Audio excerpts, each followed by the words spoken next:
Daily. Taste the Daily.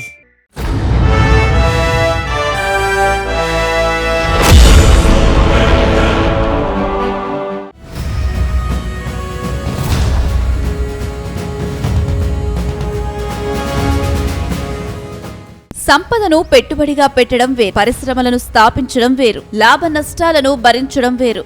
కంపెనీల్లో పనిచేసే ఉద్యోగులకు వేతనాలివ్వకుండా ముప్పు తిప్పలు పెట్టే యాజమాన్యాలున్న ఈ రోజుల్లో అగ్ని ప్రమాదంలో సర్వం కోల్పోయినా ఉద్యోగులను సొంత కుటుంబ సభ్యులుగా భావించి ఏనాడు వాళ్లను ఇబ్బంది పెట్టలేదు, వాళ్లను పస్తులుంచలేదు.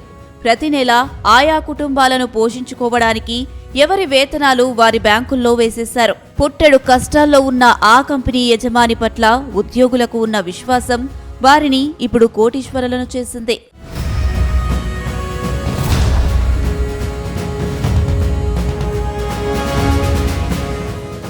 అపారమైన వ్యాపార అనుభవం క్లాడ్ వాకర్ కుటుంబానిది. కలప వ్యాపారంతో ప్రత్యేకత సంతరించుకున్న క్లాడ్ వాకర్ మారిన రోజులకు అనుగుణంగా కొత్త కంపెనీ ప్రారంభించాలని భావించారు. అమెరికా, ఆగ్నేయ మెక్సికో, గల్ఫ్ పరిసరాల్లోని లూసియానా ప్రాంతంలో 1982లో టెలిఫోన్ సంబంధిత ఎలక్ట్రానిక్ పరికరాలను ఉత్పత్తి చేసే పరిశ్రమను స్థాపించారు. 12 మంది కార్మికులతో కార్యకలాపాలను ప్రారంభించారు. అవసరాలకు అనుగుణంగా టెలిఫోన్ స్తంభాలను, టెలిఫోన్ టవర్ సామాగ్రి తయారు చేయాలని ఫైబర్ బాండ్ పేరుతో 1990లో కాంక్రీట్ ఎన్క్లోజర్ల తయారీకి శ్రీకారం చుట్టారు. వ్యాపారం ఊపందుకుంది. ఉపాధి కార్మికుల సంఖ్య క్రమేణా పెరిగింది.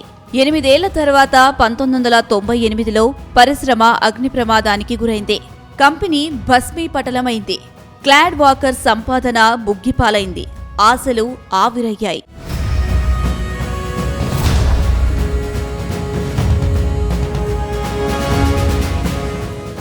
నాన్నపడే కష్టాన్ని చూస్తూ ఎదిగిన క్లాడ్ వాకర్ ఇద్దరు కుమారుల్లో ఒకరైన గ్రహాం వాకర్ చిన్న చిన్న ఉద్యోగాలు చేస్తూ నాన్న క్లాడ్ వాకర్ కు తోడుగా ఉండేవాడు.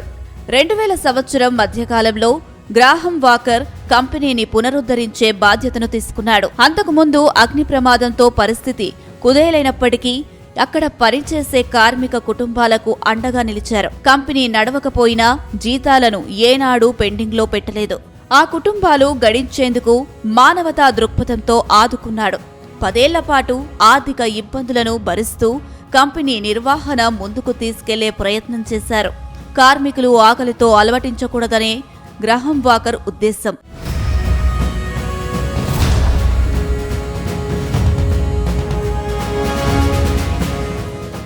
కాలక్రమంలో ఫైబర్ బాండ్ $150 మిలియన్ పెట్టుబడి నిర్వహణతో నడిపే కంపెనీగా మారింది. 2015లో గ్రాహం వాకర్ కంపెనీ సీఈఓగా బాధ్యతలు చేపట్టారు.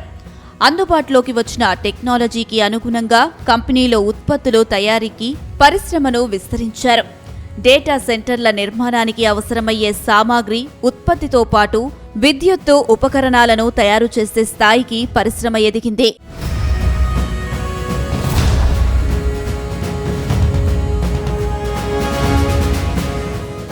ఒడిదుడుకులు ఎదుర్కొంటూ నిలబెట్టిన కంపెనీలో 540 మంది కార్మికులు పనిచేస్తున్నారు.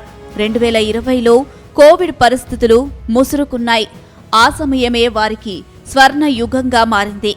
రోజులు మారే కొద్దీ అందుబాటులోకి వచ్చిన ఆర్టిఫిషియల్ ఇంటెలిజెన్స్ టెక్నాలజీ బూమ్ తోడైంది. ఎలక్ట్రానిక్ ఉత్పత్తులకు డిమాండ్ పెరిగింది. డేటా సెంటర్ల విస్తరణకు సెమీకండక్టర్లు, ఎలక్ట్రానిక్ ఉత్పత్తులు చేస్తున్న ఫైబర్ బాండ్ సంస్థలకు కాలం కలిసొచ్చింది.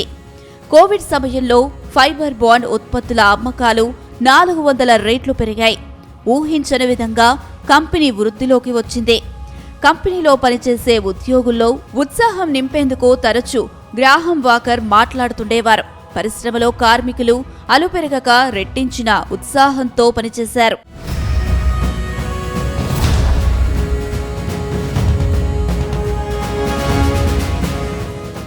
ప్రపంచవ్యాప్తంగా ఆర్టిఫిషియల్ ఇంటెలిజెన్స్ విభాగం పెరిగింది.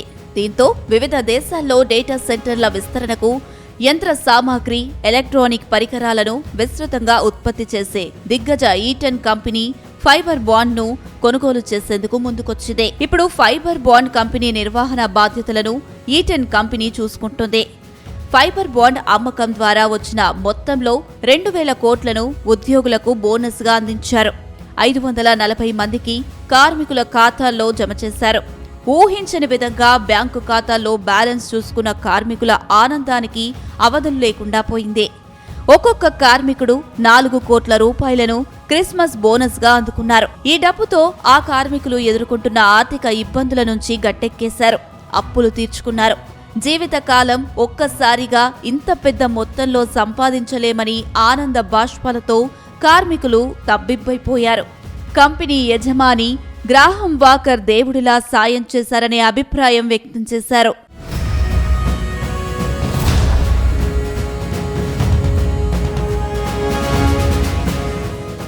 స్వార్థమే పరమావధిగా రాణిస్తున్న ఈ రోజుల్లో అమెరికా గడ్డపై కార్మిక కుటుంబాల పట్ల ఉదారతను చాటుకున్న గ్రాహం వాకర్ పారిశ్రామికవేత్తలకు ఆదర్శంగా నిలిచారు. ఇలాంటి పారిశ్రామికవేత్తలు మరింత మంది పుట్టుకురావాలని, కార్మికుల కుటుంబాల్లో ఆనందం నింపాలని ఆశిద్దాం.